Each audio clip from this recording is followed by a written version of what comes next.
The antiseptic smell hit me first, that unmistakable hospital scent that somehow manages to mask and amplify death at the same time.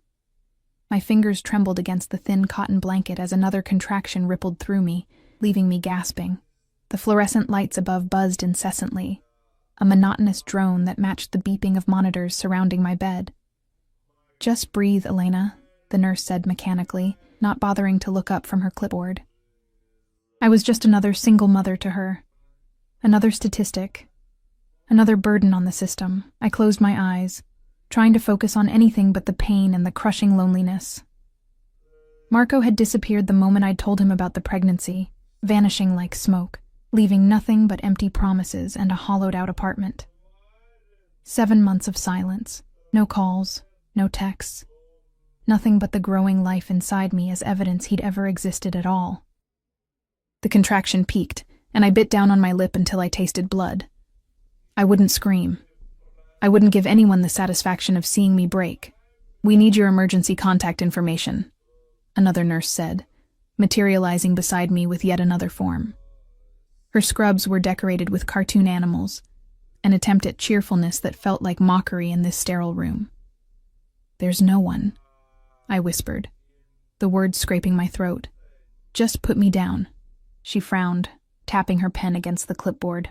"Hospital policy requires at least one emergency contact, especially for delivery. Is there anyone at all?" The truth stung worse than the pain radiating through my body. 26 years old, and not a single person in the world I could call. My parents were long gone. Mom to cancer when I was 19, Dad to the bottle shortly after. No siblings. Friends had drifted away during my relationship with Marco, his jealousy slowly severing each connection until I was floating, untethered, in his orbit alone. "The baby's father?" she pressed. I laughed then, a hollow sound that morphed into a groan as another contraction began building. "Good luck finding him." She pursed her lips, disapproval etched in the lines around her mouth.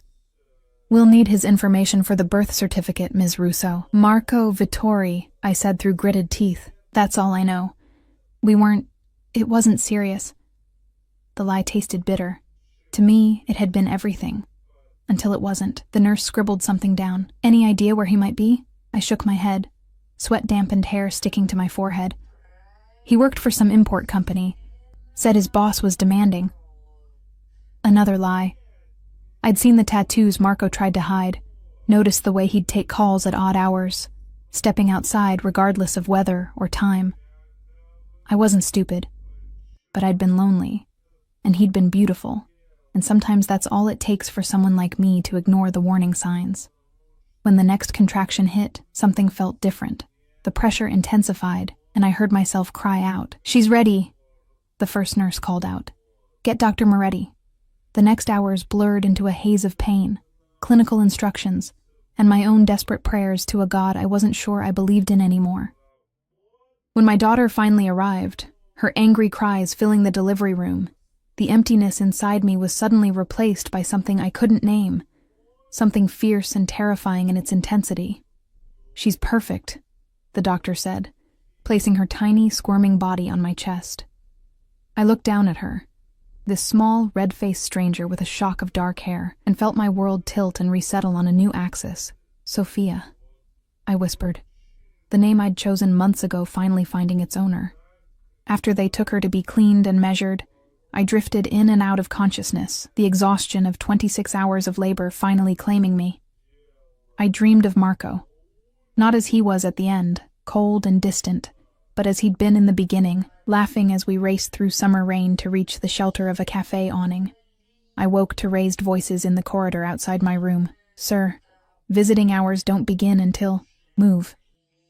That single word, delivered with quiet authority, sent a chill down my spine even before I recognized the voice. It couldn't be. "Sir, you can't just... I received a call saying I'm listed as the father. Now either you direct me to Elena Russo's room, or I start opening doors myself." My heart stuttered painfully in my chest. That voice, low, measured, with the faintest trace of an accent, belonged to Dante Ricci. Not Marco.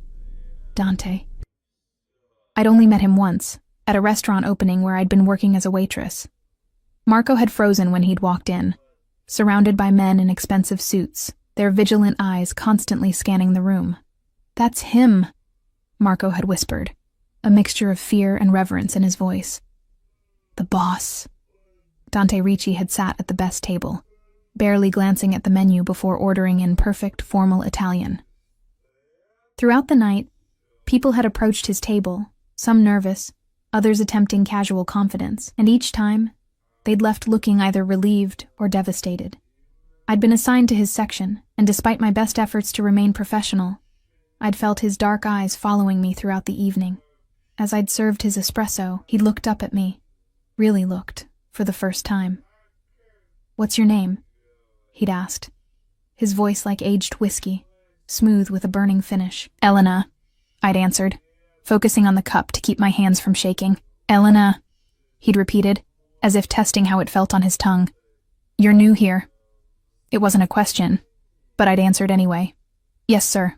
First week." His lips had curved slightly. "You're doing well." Then his eyes had hardened as he'd looked past me. "Isn't she, Marco?" I'd turned to find Marco standing frozen near the service station, face drained of color. "Yes, sir. She is." That night, Marco had been rougher than usual, leaving bruises on my hips and arms. He never explained the connection between him and Dante Ricci, and I never asked. Some questions were safer, left unasked. Now, Dante Ricci was outside my hospital room, claiming to be my daughter's father.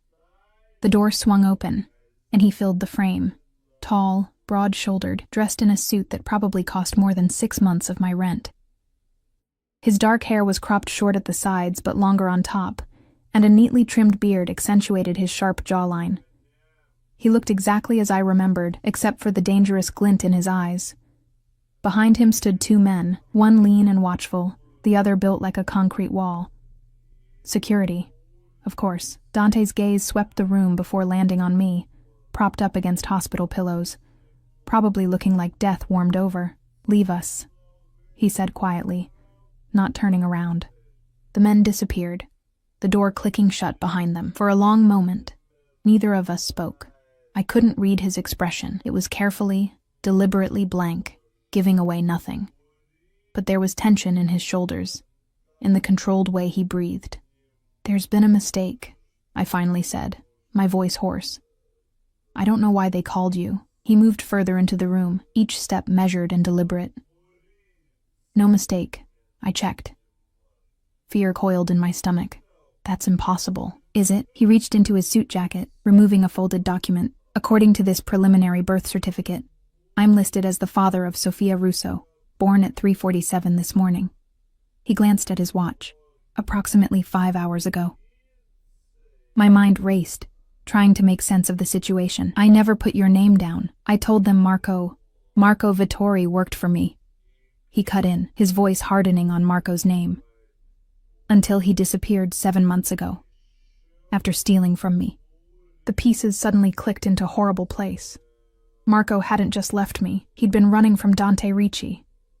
And somehow, in his desperation, he'd dragged me into whatever he'd done. "I don't know anything about that," I said, fighting to keep my voice steady. "We broke up. He left." Dante approached the bed, his movements reminiscent of a predator.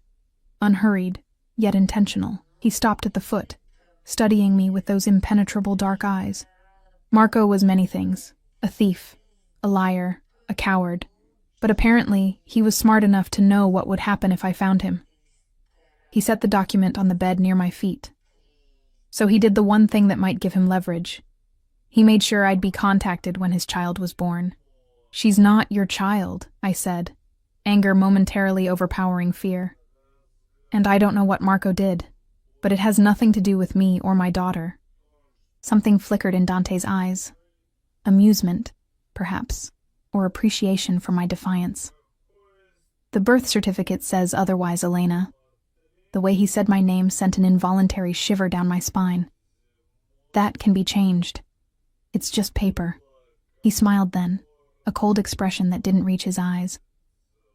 "In my experience, nothing is ever just anything."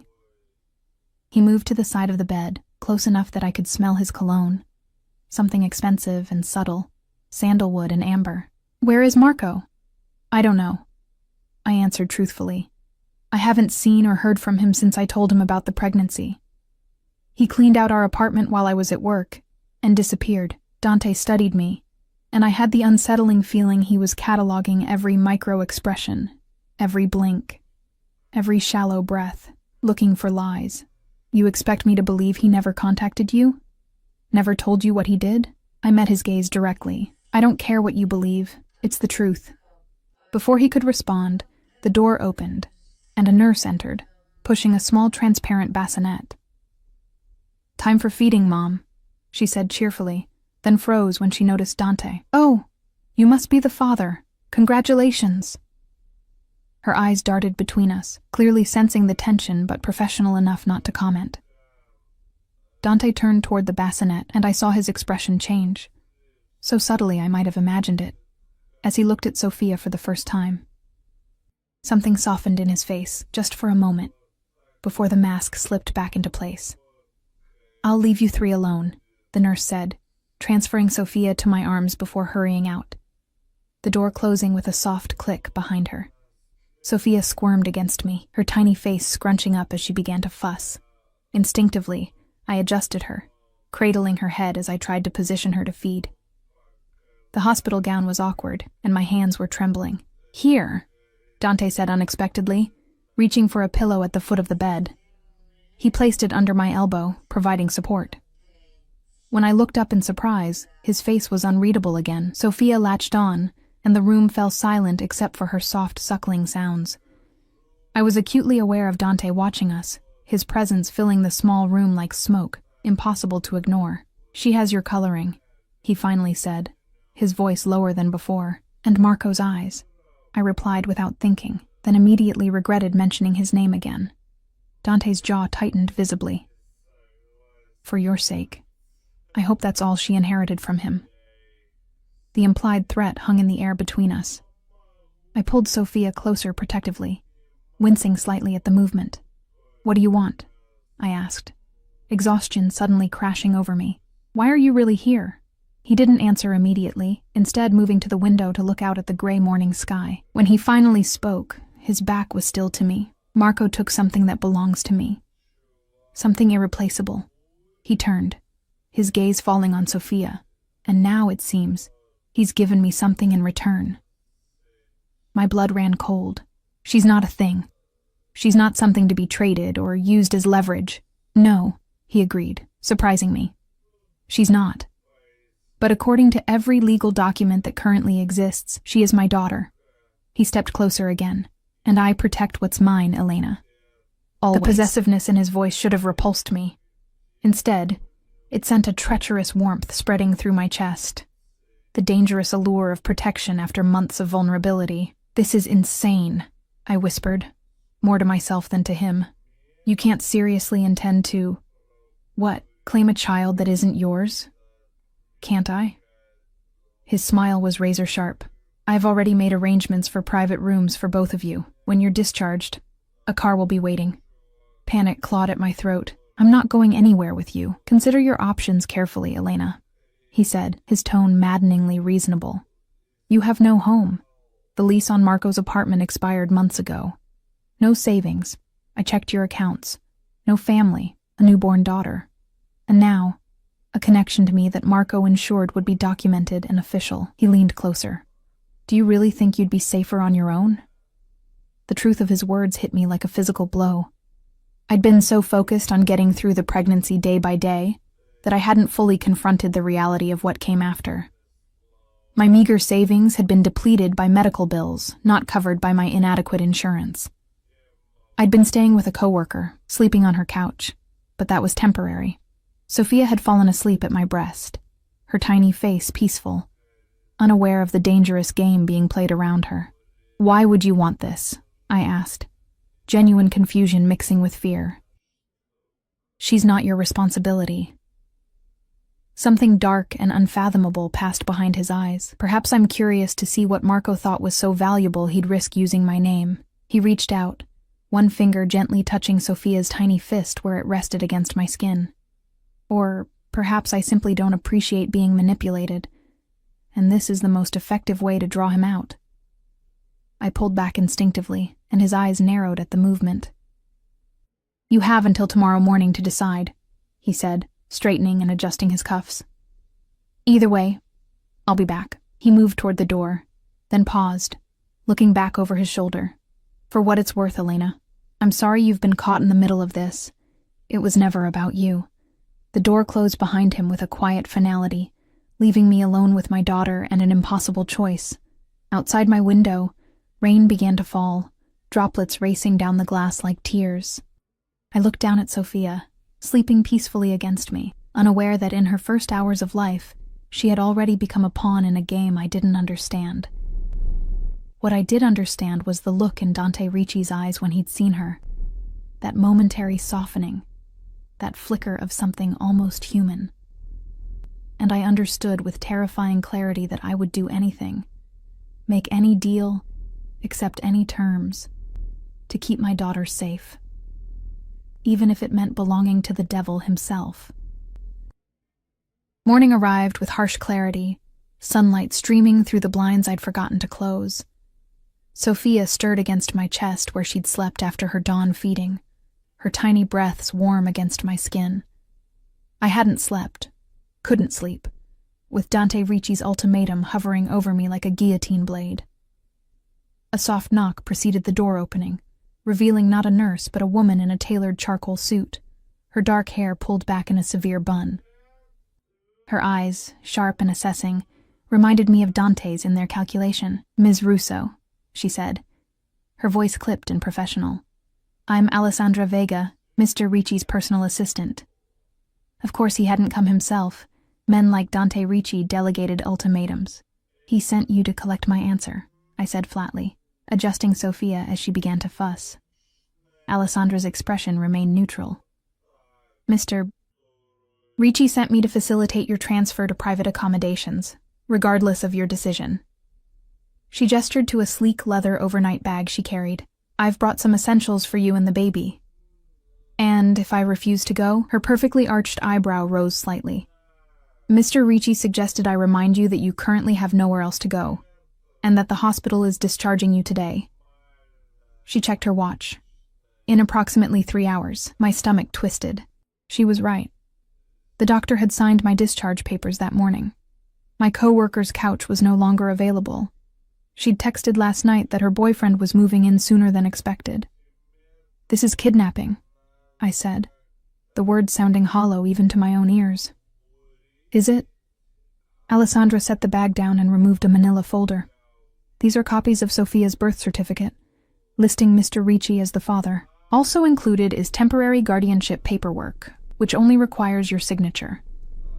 She placed them on the bedside table.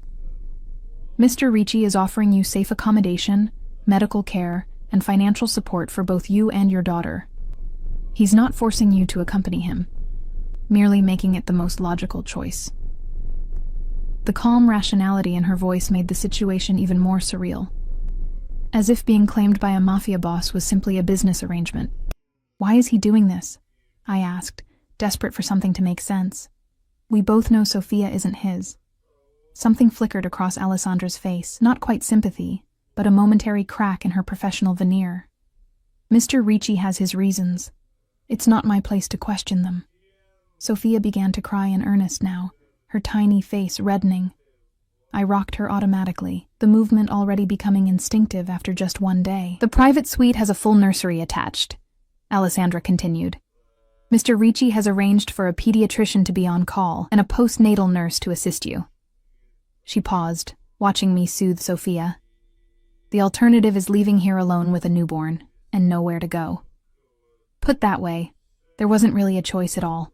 I thought of the meager $73 in my checking account, the maxed-out credit card, the unpaid medical bills already piling up. I thought of shelters and welfare offices, of struggling alone through sleepless nights with a colicky baby. I thought of Marco, who had used me as a shield against whatever vengeance Dante sought. "Fine," I said, the word tasting like surrender. "I'll go." Alessandra nodded, unsurprised. A wise decision. She moved toward the door. I'll inform the medical team and complete your discharge paperwork. Be ready in 1 hour." After she left, I pressed my lips to Sophia's forehead, breathing in her newborn scent. "I'm sorry," I whispered against her skin. "I'm sorry I couldn't give you something better than this." The private suite turned out to be an entire wing of an exclusive medical facility outside the city. The ambulance transfer, another of Dante's arrangements, delivered us to a discreet side entrance, where Alessandra waited alongside a medical team. "Mr. Ricci wanted to ensure you had proper care during your recovery," she explained as they wheeled me, with Sophia in my arms, through corridors that looked more like a luxury hotel than a hospital. "He's arranged for Dr. Bennett to oversee both your care and Sophia's." The suite itself was larger than my last apartment, with a spacious bedroom featuring a hospital-grade bed, an adjoining sitting room with plush furniture, and a fully equipped nursery decorated in soft creams and pale greens. The windows overlooked manicured gardens, currently glistening with morning dew. "Your things have been collected from your previous accommodation," Alessandra said, gesturing to my battered suitcase and few belongings, looking pathetically out of place against the luxury surroundings. "Mr. Ricci took the liberty of supplementing your wardrobe and the baby's essentials." I glanced toward the massive walk-in closet, its doors ajar to reveal clothing with tags still attached. "How generous," I said, unable to keep the bitterness from my voice. "Mr. Ricci will visit this evening," Alessandra continued, ignoring my tone. "He suggests you rest until then. The staff has been instructed to provide anything you need." She handed me a cell phone. "This is for you. It has my number programmed in, as well as direct lines to the medical staff and security." Security. The word hung in the air between us, its dual meaning unmistakable. Protection and surveillance. "Am I a prisoner here?" I asked directly, shifting Sophia to my shoulder. Alessandra's expression remained carefully neutral. "You're a guest, Ms. Russo, a guest under Mr. Ricci's protection." She moved toward the door. "I suggest you don't test the boundaries of that protection." After she left, a nurse helped me settle in, demonstrating the features of the suite and checking Sophia's vitals. When we were finally alone, I sank onto the edge of the obscenely comfortable bed, Sophia asleep in the bassinet beside me.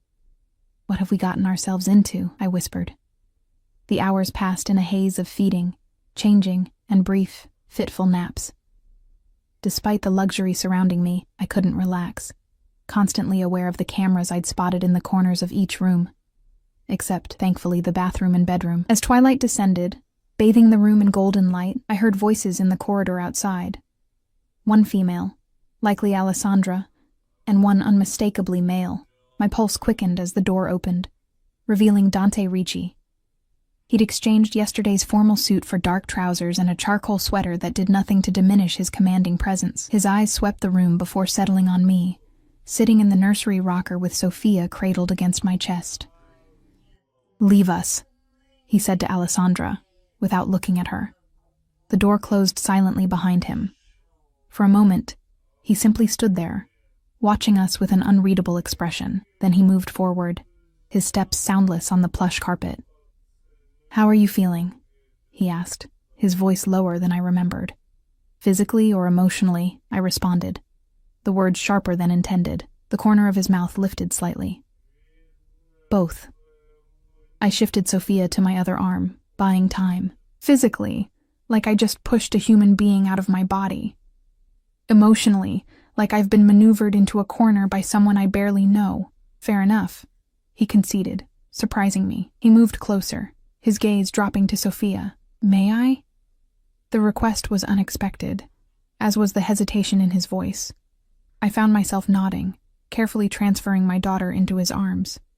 Dante Ricci, the man who reportedly commanded the city's largest criminal organization, held Sophia with practiced ease, supporting her head perfectly. The contrast of her tiny form against his broad chest created an image of vulnerability and strength that made my heart twist painfully. "She's beautiful," he said quietly, one finger gently tracing the curve of her cheek. "Perfect." Something in his expression, a softness I hadn't seen before, gave me courage.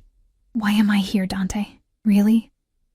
His eyes lifted to mine, dark and fathomless, because Marco Vittori thought he could use an innocent child to manipulate me. His gaze returned to Sophia, and because I need to understand why. What did he take from you? I asked. What was worth all this? The question seemed to darken the very air around him. Something irreplaceable.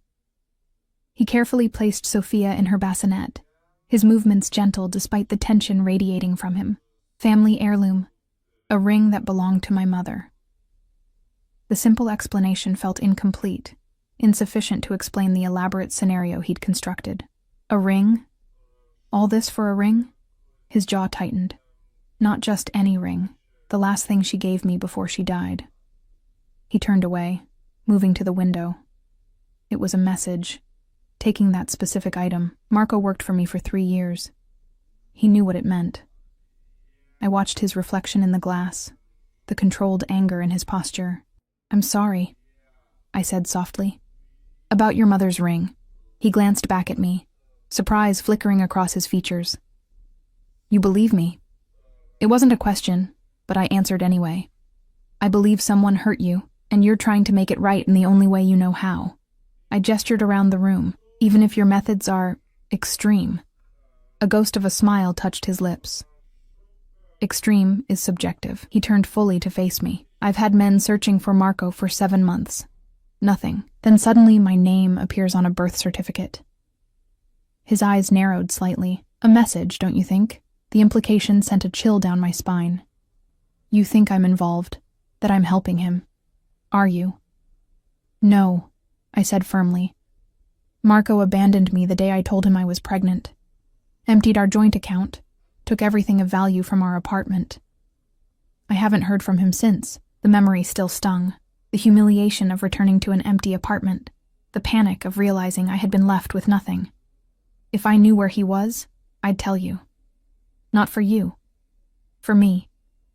For what he did to me. Dante studied me, his gaze almost physical in its intensity. Then he nodded once, decision made. I believe you.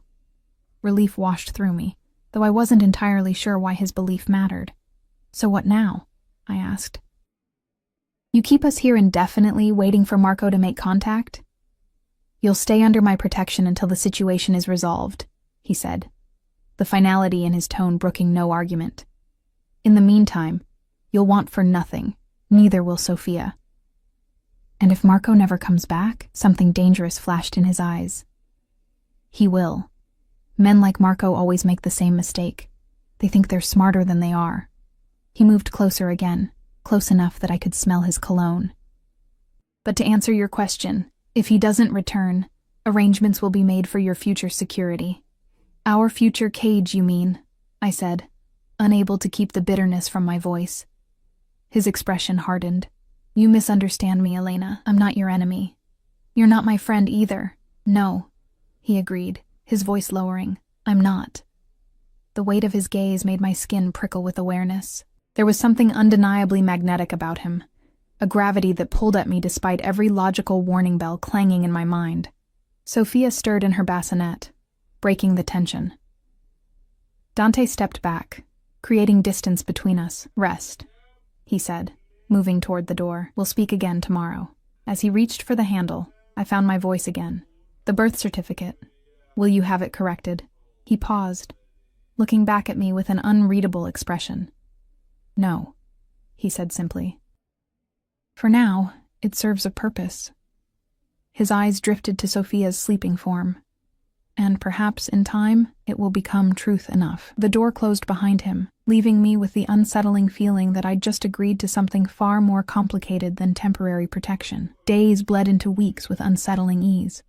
The luxury of my gilded cage made it dangerously simple to forget I wasn't free. Each morning, I woke to fresh flowers on the breakfast table, a staff that anticipated my every need, and Sophia's nursery constantly replenished with impossibly tiny designer clothes. After 2 weeks, we were moved from the medical facility to a secluded estate on the outskirts of the city, a sprawling property surrounded by manicured gardens and an imposing security perimeter.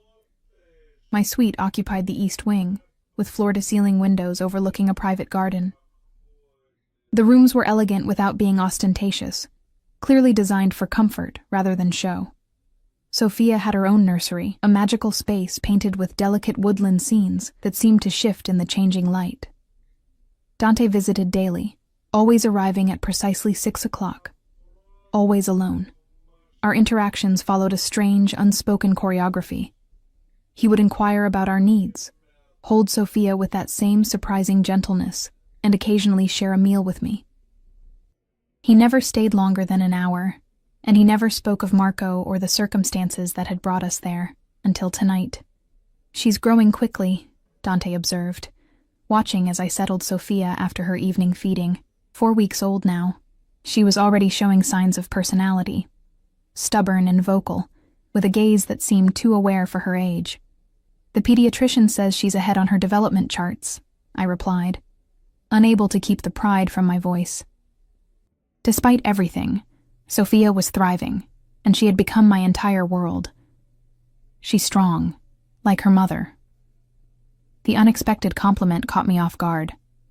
I looked up to find Dante watching me, not Sophia, his dark eyes intent in a way that made my pulse quicken. "Not strong enough," I said quietly, tucking the blanket around Sophia's sleeping form. Strong enough would have been seeing through Marco from the beginning. Dante moved closer, his proximity sending a familiar warmth spreading through my chest. "Some men excel at deception, Elena. Don't blame yourself for believing what he wanted you to see. Is that what you excel at?" The question slipped out before I could stop it. "Making people see what you want them to see?" Instead of anger, his lips curved into that rare, genuine smile that transformed his features. "No. I excel at seeing people as they truly are." He reached out, tucking a strand of hair behind my ear, his fingers lingering against my cheek. "It's both a gift and a curse." The touch, brief as it was, burned like a brand. I stepped back, disturbed by my own reaction. 4 weeks of proximity had created a dangerous familiarity, a false sense of intimacy that threatened my already fragile boundaries. "And what do you see when you look at me?" I asked, desperate to break the tension. His expression turned serious. "Someone who has been underestimated her entire life, someone stronger than she believes, someone worthy of more than what she's been given." He paused, his gaze dropping to Sophia. "Someone I'm beginning to care for more than I should." The words hung in the air between us, heavy with implication. Before I could respond, his phone vibrated. He checked it, his expression hardening instantly. "We need to talk," he said, all warmth vanishing from his voice. "My office, 10 minutes." He left without another word, the door closing with quiet finality behind him. I stood frozen, my mind racing with possibilities. None of them good. Had Marco been found? Was our arrangement about to end? After putting Sophia down for her nap, I changed quickly from my loungewear into a simple dress, ran a brush through my hair, and made my way to Dante's office. I'd never been invited there before. Located in the West Wing, it was part of the house that remained off-limits to me, a reminder of the invisible boundaries that governed my new existence. 2 men stood guard outside the heavy wooden doors. They nodded at my approach, one of them knocking before opening the door for me. Dante's office matched the man, imposing, elegant, and impenetrable. Dark wood paneling lined the walls, interspersed with bookshelves filled with leather-bound volumes. A massive desk dominated the space, behind which Dante stood reviewing documents spread before him. He wasn't alone. Alessandra was there, along with a man I recognized as Carlo, Dante's head of security. Their conversation halted abruptly at my entrance. "Leave us," Dante said, his eyes meeting mine across the room.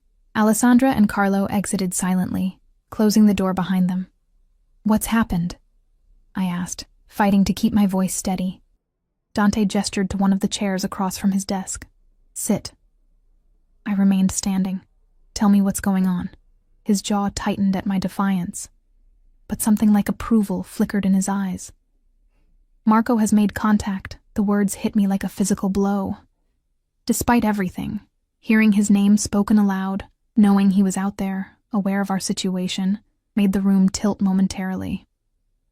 "What does he want?" I managed, gripping the back of the chair to steady myself. "What all men like him want: money." Dante moved around the desk, lessening the distance between us. And you. Me? You and Sophia, his insurance policy. Dante's expression darkened. He claims he'll return what he stole in exchange for a payment and your freedom. A bitter laugh escaped me. My freedom. As if I'm his to reclaim. You're not his, Dante said, his voice dropping dangerously. You were never his. The possessiveness in his tone should have frightened me. Instead, it sent a treacherous heat coursing through my veins. 4 weeks of careful distance, of watching him with Sophia, of late-night conversations that gradually revealed pieces of the man beneath the power. It had all worn away at my defenses. What are you going to do?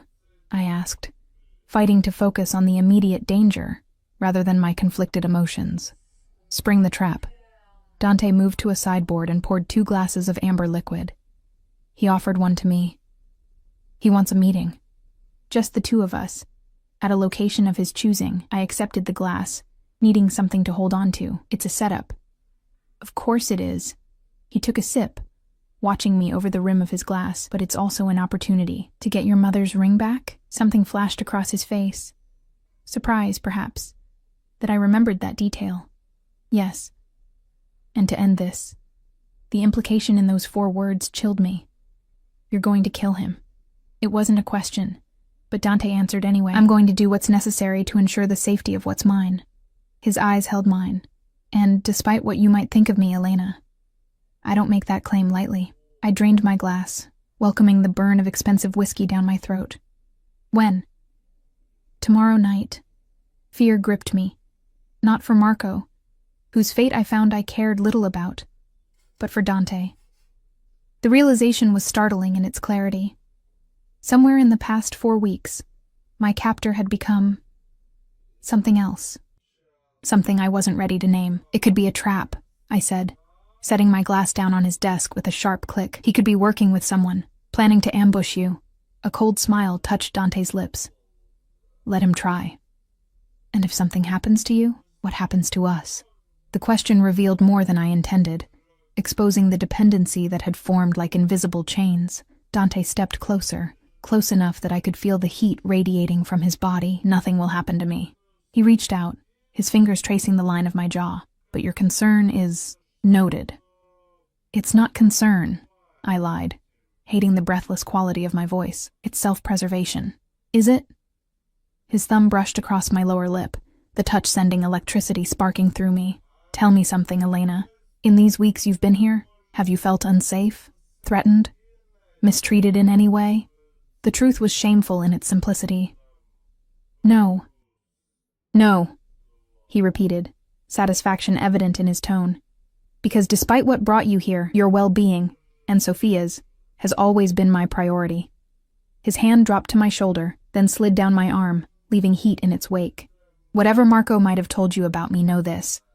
I protect what's mine, always. I'm not yours, I whispered, the words lacking conviction even to my own ears. His eyes darkened. Aren't you? Before I could respond, a knock at the door interrupted us. Dante stepped back, the moment shattering like glass. Enter, he called, his voice betraying none of the tension crackling between us. Carlo appeared in the doorway. Sir, the arrangements are complete. We're ready when you are. Dante nodded. Good. We move at midnight tomorrow. After Carlo left, I found my voice again. What happens after? If Marco is no longer a threat, Dante turned to me, his expression unreadable.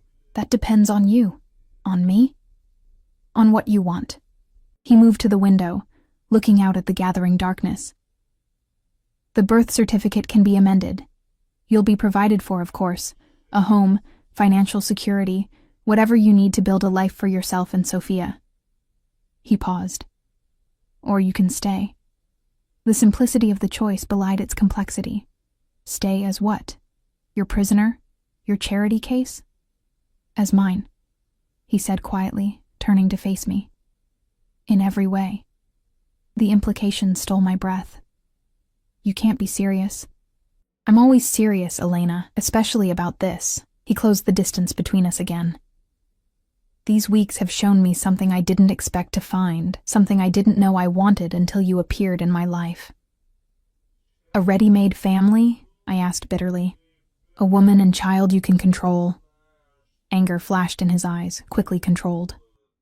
Is that what you think this is? That I've kept you in luxury, provided everything you need, respected your boundaries, all so I could control you? I don't know what to think anymore, I admitted. Exhaustion suddenly weighing on me. I don't know where the manipulation ends and the truth begins. His expression softened unexpectedly. Then let me make it simple for you. He reached out, his hand cupping my cheek. I want you, Elena. Not because of Marco, not because of circumstances, but because in 4 weeks, you've become essential to me in ways I never anticipated. His thumb brushed away a tear I hadn't realized had fallen, and I hope, you might feel something similar.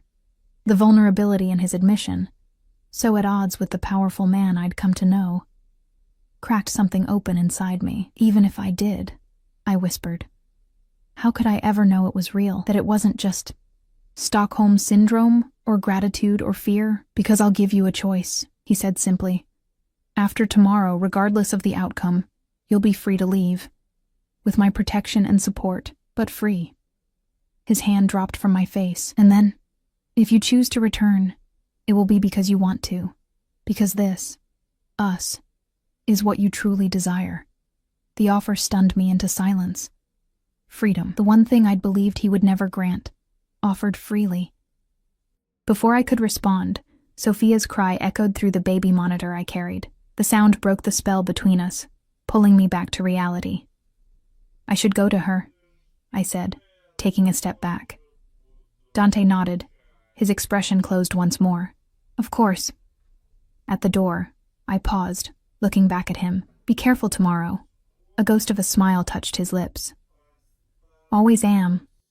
As I hurried back to my rooms, Sophia's cries growing more insistent, I realized with startling clarity that I was more afraid of Dante not returning than I was of remaining in his world forever. And that terrified me more than Marco ever could. I didn't sleep that night. Sophia, sensing my anxiety, fussed more than usual, only settling in the early hours of the morning.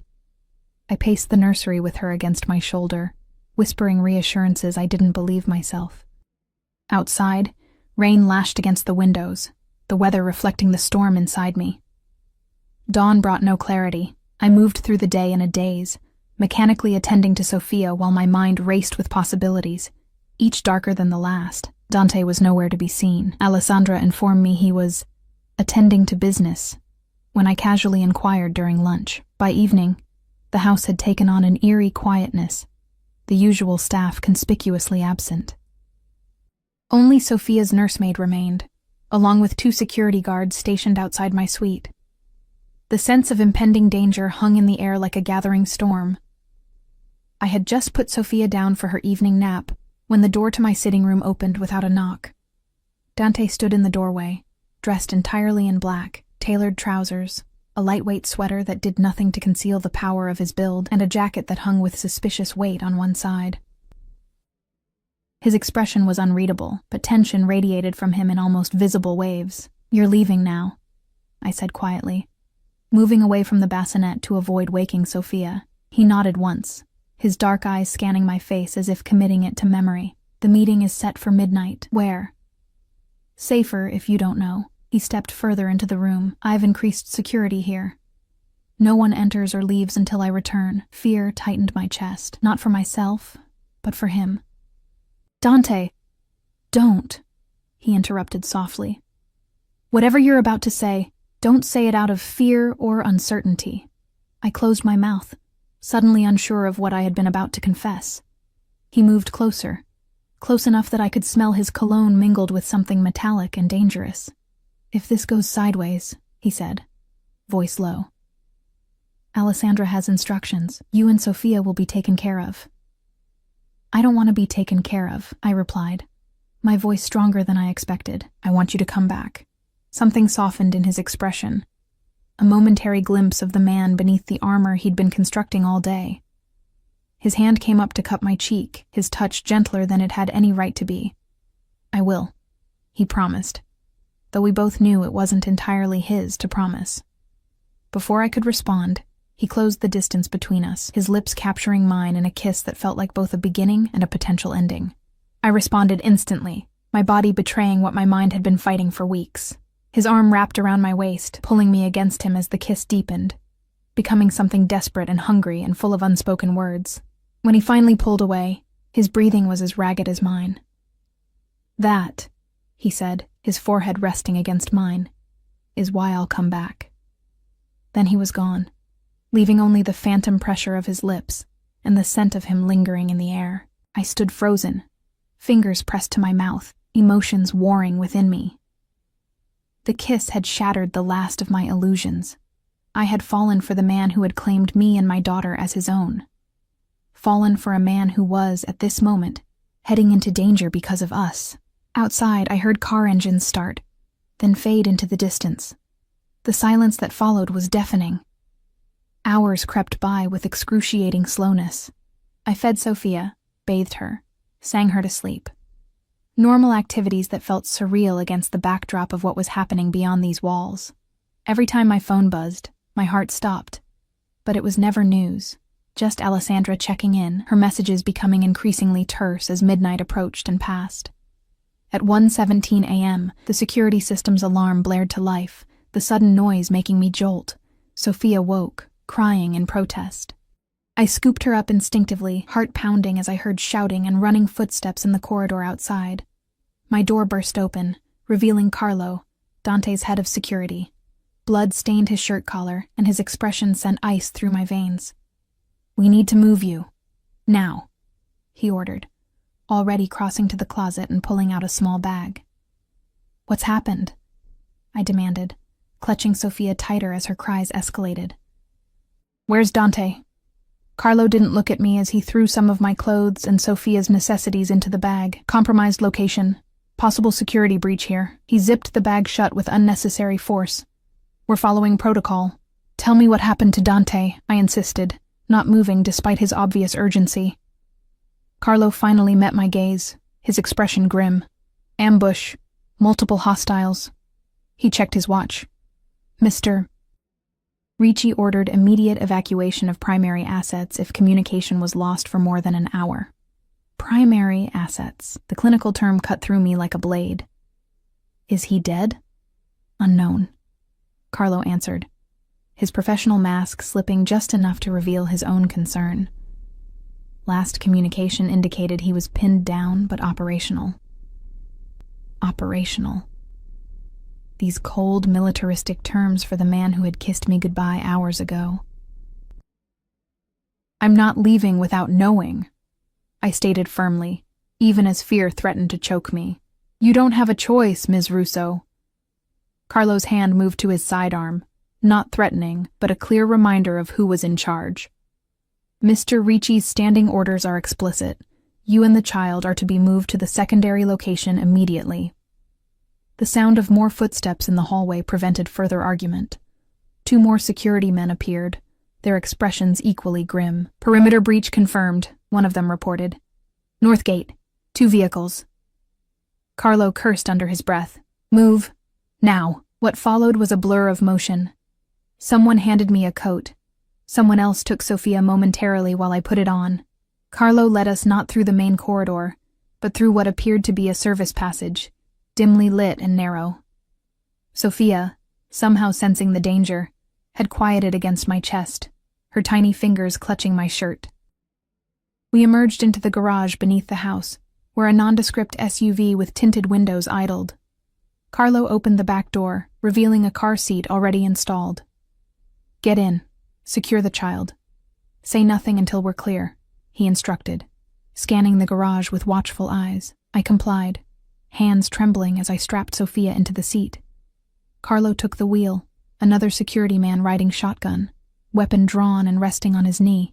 The garage door opened silently, and we slipped out into the rainy night. Through the rear window, I watched Dante's estate recede into the darkness. My temporary home, my gilded cage, now potentially compromised by unknown enemies. Enemies targeting Dante, and by extension, us.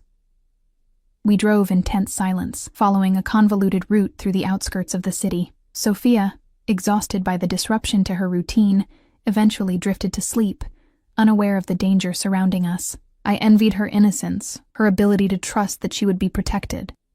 My phone vibrated in my pocket. With shaking fingers, I pulled it out to find a message from an unknown number. Don't trust them. Marco. Ice flooded my veins. I glanced up to find Carlo watching me in the rearview mirror, his expression unreadable. Problem? He asked, his tone casual despite the tension evident in his shoulders. I swallowed hard, mind racing. If Marco was messaging me, did that mean the meeting with Dante had never happened? Or that it had gone catastrophically wrong? Either way, the warning sent chills down my spine. Just checking the time, I lied, slipping the phone back into my pocket. Carlo held my gaze a moment too long before returning his attention to the road. We'll be at the safe house in 20 minutes. You'll stay there until we receive new orders. New orders. From whom? If Dante was... No. I couldn't even think the word. The city lights fell away as we headed into more rural areas, the road becoming narrower and less maintained. Rain continued to fall, reducing visibility and lending an ominous quality to the night.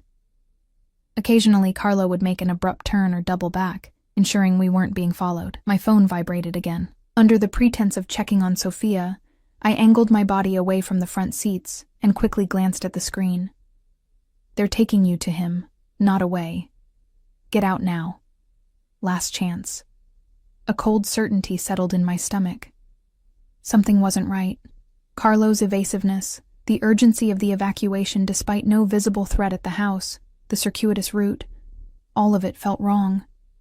I looked at Sophia, peaceful in her sleep, and knew with absolute clarity that I would do anything to protect her, even if it meant taking advice from the man who had abandoned us. I need to use the restroom, I said suddenly. Sophia needs changing too. Carlo's eyes flicked to mine in the mirror again. It can wait. It can't, I insisted, injecting desperation into my voice. She has a rash that gets worse if she sits too long in a wet diaper. Please, just a quick stop. He seemed to weigh his options, then nodded curtly. 5 minutes. Next service station. 10 tense minutes later, he pulled into a deserted gas station, its fluorescent lights harsh against the dark countryside surrounding it. Make it quick, he said, as the SUV came to a stop near the restroom entrance. Anton will accompany you. The security man from the passenger seat exited, opening my door with cold efficiency. I unstrapped Sophia, gathered her diaper bag, and stepped into the rain, heart pounding so loudly I was certain they could hear it. Anton positioned himself outside the restroom door, his back to me as he scanned the perimeter. 3 minutes, he called as the door swung shut behind me. The restroom was dirty but mercifully empty. I laid Sophia on the changing table, my mind racing. There had to be another way out. A window, perhaps. The sound of screeching tires and shouting outside made me freeze. Gunshots followed, 3 in rapid succession, then silence. Sophia startled awake, her cries piercing the sudden quiet. I clutched her to my chest, backing against the far wall, eyes fixed on the door. It burst open, revealing not Anton or Carlo, but a face I hadn't seen in nearly a year. Marco. He looked different. Thinner, harder, with a new scar bisecting his left eyebrow. His eyes widened at the sight of Sophia, a flicker of something like regret crossing his features before disappearing behind a mask of urgency. We need to go.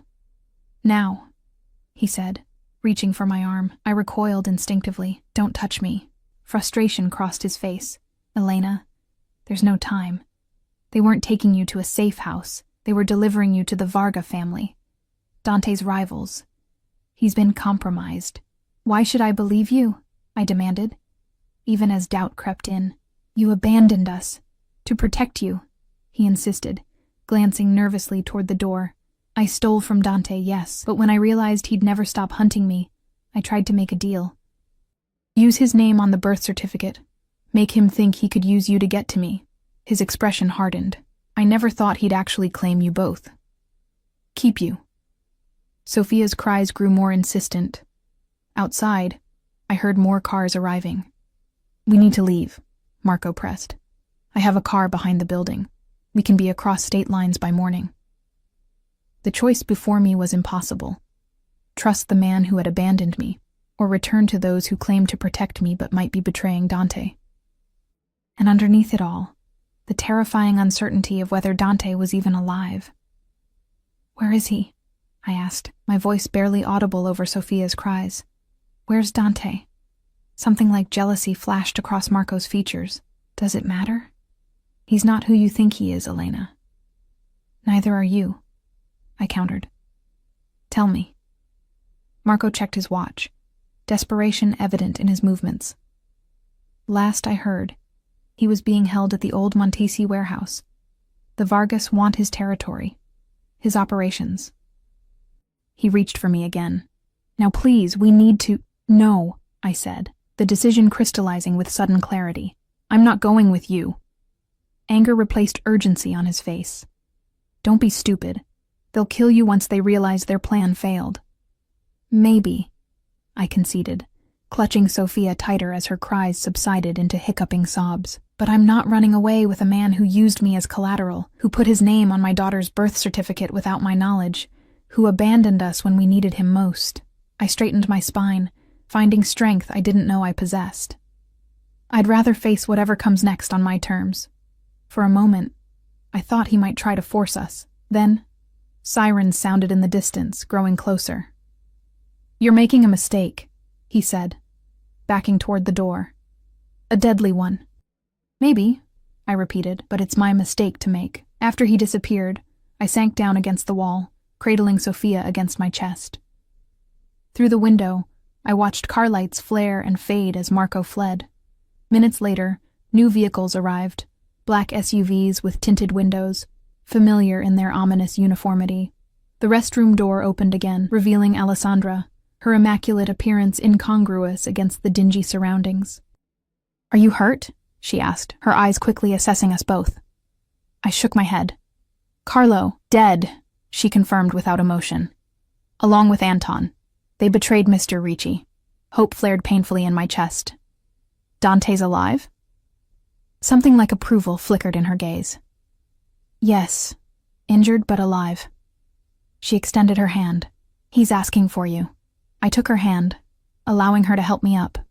"Marco said the Vargas family was working with Carlo. Yes, we've known of the potential infiltration for weeks." She led me out of the restroom toward one of the waiting vehicles. "It's why Mr. Ricci arranged tonight's meeting. To flush out the traitors. Using himself as bait," I said, understanding dawning with horrifying clarity. Alessandra opened the car door, her expression softening marginally. "He said you'd be angry about that part." As I settled into the back seat with Sophia, exhaustion suddenly overwhelming me, I couldn't help but ask, why didn't he tell me? Why let me believe he was walking into a trap? Alessandra's answer was simple. "Because your reaction needed to be genuine. Carlo was watching." She closed the door, ending the conversation as efficiently as she conducted everything else. As the vehicle pulled away, heading back toward the city and whatever awaited us there, I pressed my lips to Sophia's forehead and whispered a promise. "We're going home." The private hospital room was bathed in the soft glow of dawn when we arrived, the first tentative rays of sunlight filtering through half-drawn blinds. Alessandra led me through a maze of corridors, past discreet security personnel positioned at strategic intervals, their watchful eyes following our progress. "He's been asking for you," she said, pausing outside a door guarded by two of Dante's most trusted men. "The doctors have him sedated, but he's been fighting it." A hint of something almost like affection colored her typically neutral tone. Stubborn man. My heart hammered against my ribs as the door opened. Sophia had fallen asleep during the drive, her tiny body warm and heavy against my shoulder. I stepped into the room, breath catching at the sight before me. Dante lay in the hospital bed, his powerful frame somehow diminished against the white sheets. Monitors beeped steadily beside him, tracking vitals with cold precision. A bandage covered his left shoulder, spots of crimson seeping through the pristine white.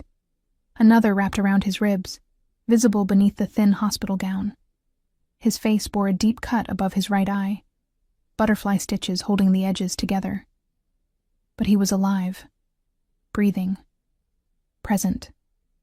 His eyes opened as I approached, recognition and relief washing over his features. "Elena," he murmured, voice rough from intubation or disuse. His gaze moved to Sophia, softening instantly. You're both safe. The simple statement broke something inside me. Tears I'd been holding back for hours spilled over, streaming silently down my cheeks. You almost weren't, I said, unable to keep the accusation from my voice. A ghost of a smile touched his lips. But I am.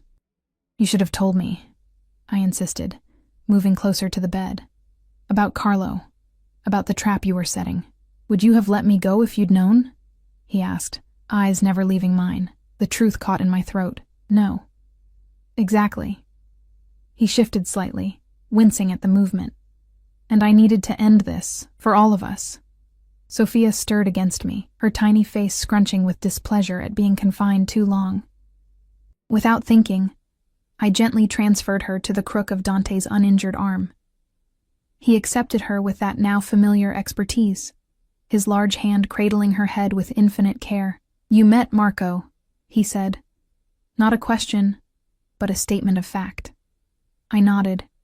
Perching carefully on the edge of the bed, he tried to convince me to leave with him. Something dangerous flashed in Dante's eyes. And yet you're here. I'm here, I confirmed softly. I chose you. The simplicity of the statement hung between us, weighted with all it left unsaid. Dante's free hand found mine, fingers intertwining with surprising gentleness. Why? He asked, vulnerability momentarily visible beneath his carefully constructed armor. I considered deflecting, offering some practical explanation about safety or security. Instead, I chose truth. Because in the moment I thought I might lose you, I realized I didn't want to live in a world where you didn't exist. The admission cost me, exposing a heart I'd guarded carefully since Marco's betrayal.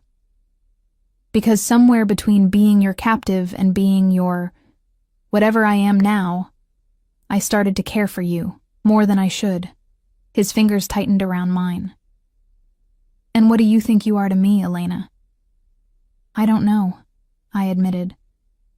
Your responsibility, your protection detail, the mother of a child you've claimed as yours? Mine, he said simply. Just mine. In every way that matters.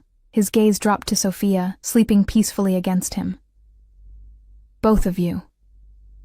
The possessiveness in his voice should have frightened me. Instead, it wrapped around me like a shield, offering the protection and belonging I'd craved my entire life. What happened last night? I asked, needing to understand the danger we'd faced. The danger we might still face. Dante's expression hardened. The Vargas family has been trying to expand into my territory for years. Carlo was their inside man, had been for months. He shifted Sophia more comfortably against his chest. Marco's theft was convenient timing. They used him, fed him information about my mother's ring, knowing what it meant to me. Did you get it back? I asked softly, remembering how he'd described it, the last thing his mother had given him.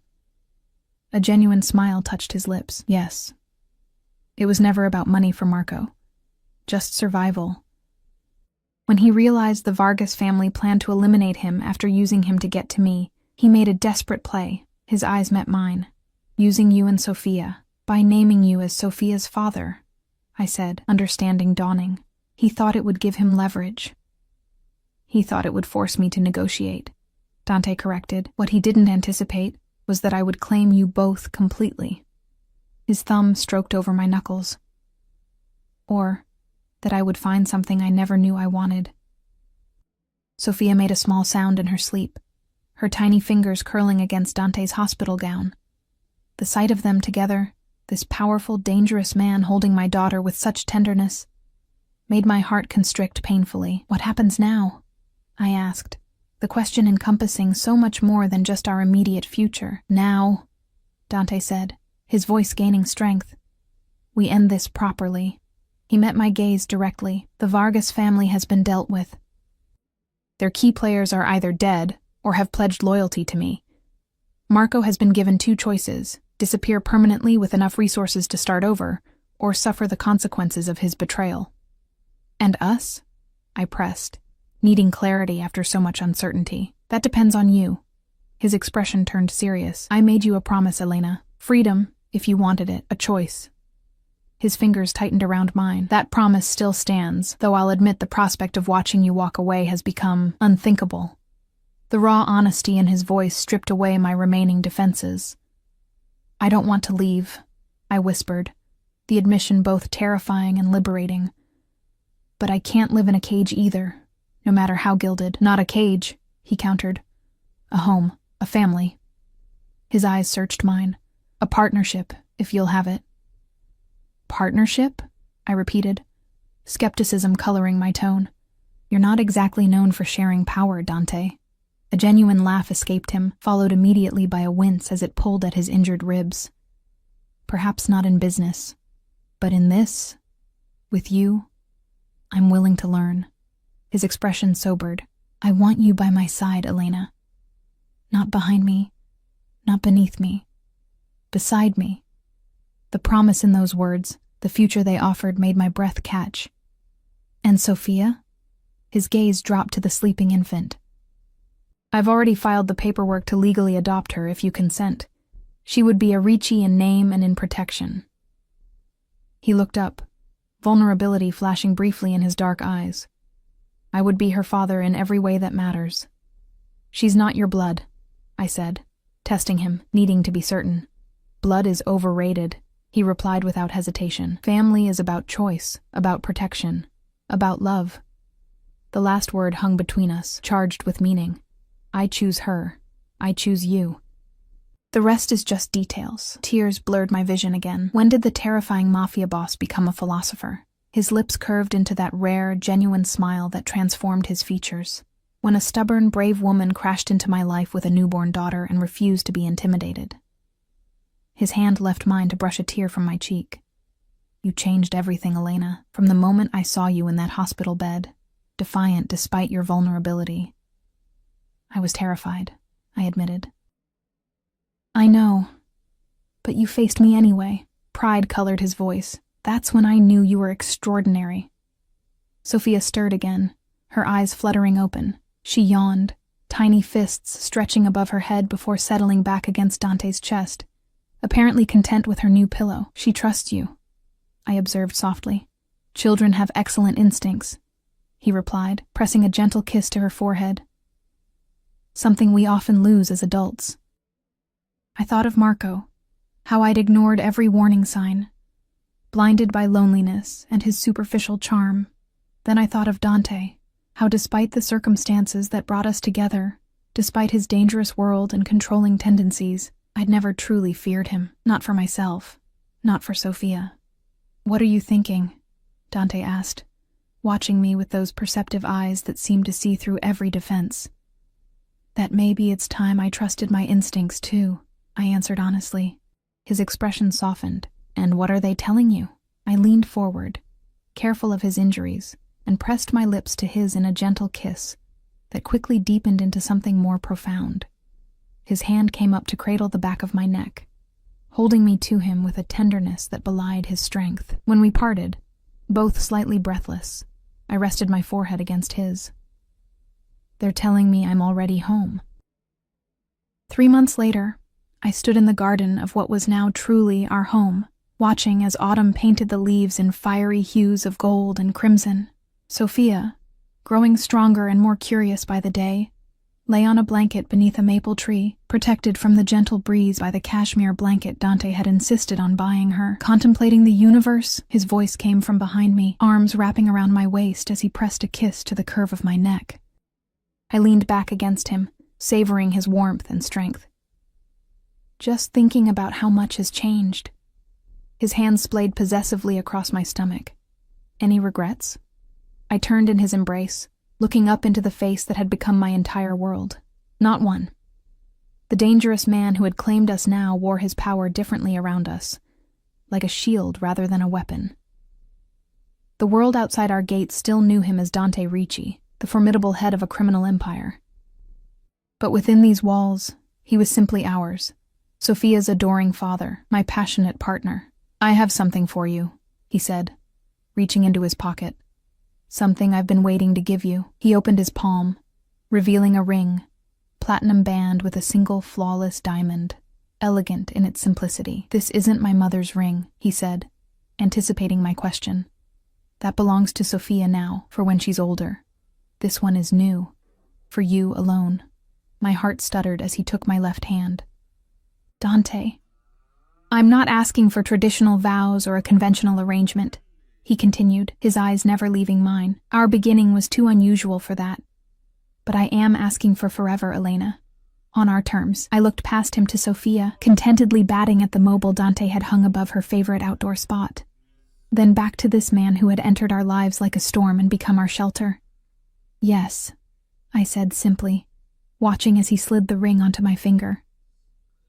"Perfect fit, of course." Dante left nothing to chance. Later that evening, as we lay tangled in sheets still warm from our lovemaking, Sophia sleeping peacefully in her nursery across the hall, Dante traced lazy patterns on my bare shoulder. "You never asked what happened to Marco," he observed, his tone carefully neutral. I shifted to look at him in the moonlight filtering through our windows.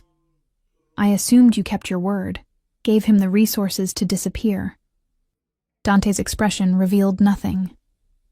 "I did, after ensuring he understood the consequences of ever attempting to contact you or Sophia again. I didn't ask for details. Some aspects of Dante's world remained separate from our life together, a boundary we both maintained for the health of our unconventional family.